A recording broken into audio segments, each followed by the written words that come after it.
ആസിഫ് അലി. പൂജ റിലീസിനെത്തിയ കവി ഉദ്ദേശിച്ചതാണ് ആസിഫിന്റെ ഒടുവിൽ റിലീസ് ചെയ്ത സിനിമ. അനുരാഗ കരിക്കിൻ വെള്ളം എന്ന ആസിഫും ബിജുമേനനും ഒരുമിച്ച് അഭിനയിച്ച സിനിമ വിജയമായിരുന്നു. തൃശ്ശിവ പേരൂരിൽ ക്ലിപ്തമാണ് ഇപ്പോൾ ഷൂട്ടിംഗ് നടന്നുകൊണ്ടിരിക്കുന്ന ആസിഫ് അലി നായകനാകുന്ന സിനിമ.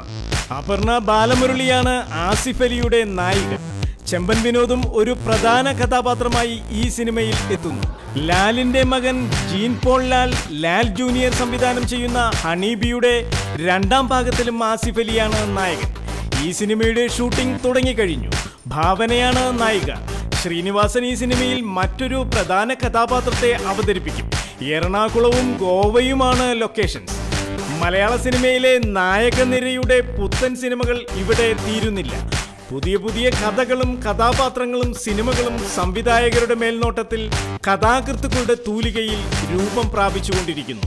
ഹിറ്റുകളും സൂപ്പർ ഹിറ്റുകളും 100 കോടി ക്ലബ്ബുകളിൽ ഇടം പിടിക്കുന്ന സൂപ്പർ ഡ്യൂപ്പർ ഹിറ്റുകളും ഉണ്ടാകട്ടെ എന്ന് ആശംസിച്ചുകൊണ്ട് ഗുഡ് ബൈ.